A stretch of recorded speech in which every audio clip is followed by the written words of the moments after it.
Richard Combe, vous restez en plateau avec nous. On va écouter à présent Odile Mauduit. Vous êtes donc venu pour témoigner du quotidien, de votre quotidien, celui de votre fils également. 37 ans, il souffre d'une forme de sclérose en plaques. Catherine Zulato l'a rencontré. On revient ensuite sur ce plateau.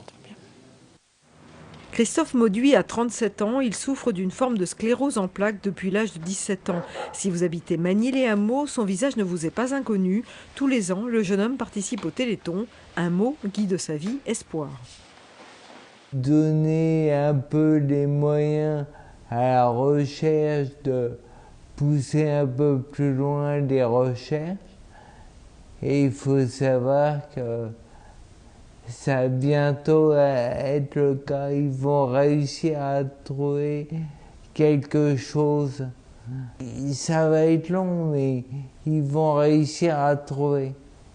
Christophe reçoit une perfusion une fois par mois, ce qui lui donne un réel tonus, la patate, comme il dit.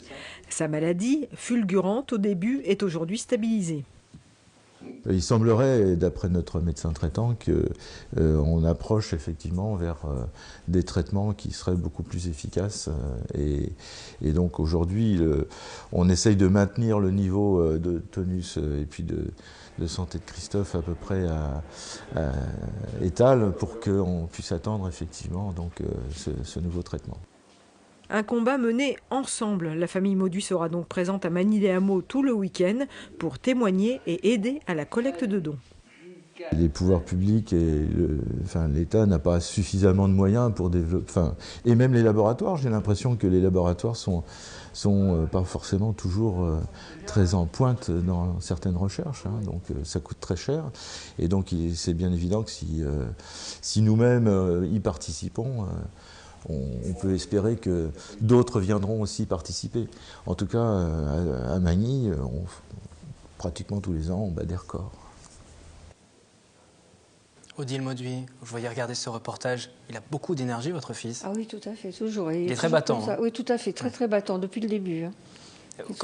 Comment vous vivez justement cette maladie? On ne vous a pas entendu dans ce reportage, on a entendu votre époux, on a entendu votre fils. On le vit, c'est pas toujours facile, hein, c'est pas toujours évident, mais bon, on a l'habitude maintenant, et puis on est toujours avec lui, donc il est toujours... comme il se bat lui, donc il nous donne de l'espoir à nous aussi, donc nous aussi on se bat avec lui en fait, donc puis comme il a toujours le moral, donc on ne peut pas faire autrement que... Il nous le redonne même des fois quand nous on a un petit coup de mou, donc c'est lui qui nous remonte le moral, il est très battant comme vous dites. Hein. Le diagnostic a été fait à 17 ans. 17 ans, oui. Comment vous l'avez appris, comment vous l'avez ressenti, comment ça s'est passé? Je l'ai appris d'une façon assez bizarre parce qu'au début il titubait, donc je pensais qu'il avait un petit peu fumé, éventuellement étant à 17 ans on me disait bon, et puis finalement je me suis rendu compte qu'il n'arrivait plus à lasser ses chaussures, qu'il avait un œil qui changeait un petit peu de place, il avait du mal à parler, et je l'ai emmené donc voir un spécialiste qui m'a dit il faut faire des examens, et puis au bout de 3 semaines on m'a annoncé qu'il avait une sclérose en plaques.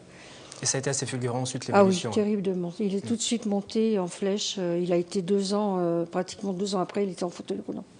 Et aujourd'hui, les choses se sont plutôt stabilisées. Elles sont stabilisées parce qu'il a lui eu des traitements qui ont eu à la Salpêtrière. Donc, il a eu de la chimiothérapie pendant 2 ans. Et maintenant, il a de la cortisone tous les mois. Et c'est stable pour l'instant, en espérant que ça dure comme ça. La recherche qui avance. Oui. Ça vous rassure également? C'est un moteur pour vous engager parce que vous êtes présent tous les ans sur Magny. Oui, on fait le Téléthon depuis... Moi, je suis membre fondateur d'OTM, donc ça fait 7 ans déjà. Déjà bien donc, avant. Objectif Téléthon Magnicois, l'association qui s'organise. Et puis déjà avant avec la FNACA. Donc, moi, je m'occupe du centre de restauration. Et puis, Christophe, il se promène il connaît un peu tout le monde, quoi. Il se promène là-dedans. Et puis, on espère tous les ans qu'il y aura un petit peu d'avancée supplémentaire. C'est lui qui donne la motivation pour les dons aussi, lorsqu'il va à la rencontre des gens. Oui, et c'est votre témoignage qui est important aussi. Oui, tout à fait. Oui, les gens de le voir comme ça, ils sont bien contents de le voir aussi comme ça. Ils le connaissent depuis longtemps maintenant. Puis de voir qu'il a toujours, comme il dit, la patate, c'est quand même important. À aucun moment, vous n'avez perdu espoir, perdu courage en tout cas? Il y a toujours des moments de découragement. Au début, quand on ne sait pas exactement où on va, et puis quand on voit que c'est fulgurant comme ça, on se dit ça va s'arrêter où, quoi. C'est pas évident. Hein. Mais après, on s'y fait. Hein, je vais vous dire, on se fait à tout. Hein. Et quand vous voyez qu'aujourd'hui, pour les dons, il est peut-être un petit peu plus difficile de mobiliser, même s'il y a plus d'animation, on en parlait tout à l'heure sur ce plateau avec le responsable départemental, mais il est un petit peu plus difficile. Vous pensez qu'il y a un peu moins de solidarité aujourd'hui, que le temps de crise, les temps sont plus difficiles? Je pense qu'il y a toujours autant de solidarité. On l'a vu l'année dernière, malgré la crise, on a quand même bien travaillé et puis les gens sont très motivés finalement. Richard Combe, des témoignages comme celui-ci, vous en entendez beaucoup dans le département ? Ah oui, bien sûr, et puis partout en France. Et puis c'est vrai que c'est extrêmement motivant de rencontrer, d'abord de rencontrer les malades, mais vous l'avez dit tout à l'heure dans la première partie du journal, de rencontrer les chercheurs. Aller au Généton, c'est un truc qu'il faut faire une fois dans sa vie, même si on n'est pas touché par une maladie, et voilà, on ne souhaite à personne, mais ça peut tomber sur n'importe qui d'entre nous à n'importe quel moment de notre vie. Et aller au Généton, c'est se rendre compte, Généton Bioprod aussi, enfin, savoir que l'AFM fait ses propres médicaments maintenant, alors qu'il y a quelques années, on se disait, ces maladies orphelines, jamais on trouvera le moyen de leur trouver des traitements. Enfin voilà, tout ça, ça fait que l'espoir est tellement énorme qu'il ne faut surtout pas lâcher maintenant. C'est maintenant qu'il faut y aller. Donc on y va. Et le Téléthon, c'est aussi important donc, pour rencontrer les malades, mais aussi pour que les familles se rencontrent entre elles. Voilà. Vous rencontrez d'autres familles aussi Sur Magny, oui, on a rencontré 1 ou 2 fois une famille, mais bon, on n'en voit pas tellement non plus. Il y a des échanges qui se font tout de même au niveau de l'APF, plutôt. On voit des parents au niveau de l'APF. Au niveau de la commune, pas tellement. Mais au niveau de l'APF, on voit quand même souvent des parents qui ont d'autres problèmes, parce qu'il n'y a pas que des scléroses en plaques. Mais il y a d'autres parents puis qui ont des problèmes plus importants que les nôtres. Et vous serez à Magny-les-Hameaux, mobilisés comme à chaque fois pour ce Téléthon. Vous serez où précisément, les gens qui veulent venir vous voir ? À la restauration, au sandwich. Voilà, au sandwich, à Magny-les-Hameaux, vous irez voir Odile. Merci d'être venu sur ce plateau et témoigner. Puis je rappelle également les 26 heures. 26 heures. 26 heures. Pas une de plus, peut-être un petit peu plus. Oh, si, plus, au moins, c'est possible. Au moins plus. Oui. Voilà, on a toujours du mal à se dire au revoir vers 22h le samedi, c'est clair. Sur RVVS 96.2 à partir de vendredi 19h. Merci Richard Combe. Je vous redonne aussi le numéro de téléphone 36 37 que vous connaissez pour faire vos dons dès le vendredi, dès demain matin à 8h et jusqu'à dimanche minuit. Ensuite, ce sera du lundi au vendredi de 9h à 18h. La neige devrait faire son apparition dès cette nuit. Une alerte orange a d'ailleurs été lancée dans 33 départements, dont celui des Yvelines. Les communes se préparent. Par exemple, à Montigny-le-Bretonneux, les saleuses vont circuler dès 21h30 ce soir, dès demain matin à 6h également. Le département est lui aussi mobilisé. Le plan neige a été activé. Un plan lancé au lendemain de la grande pagaille de décembre 2010.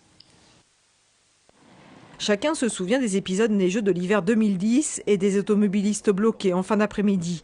La leçon a été retenue et depuis 2 ans, les services plus que mobilisés pendant ces mois d'hiver. Un plan vigilance a été mis en place dans le département depuis quelques jours. Les équipes de techniciens et cadres sont mobilisées en astreinte 7 jours sur 7 et 24 heures sur 24.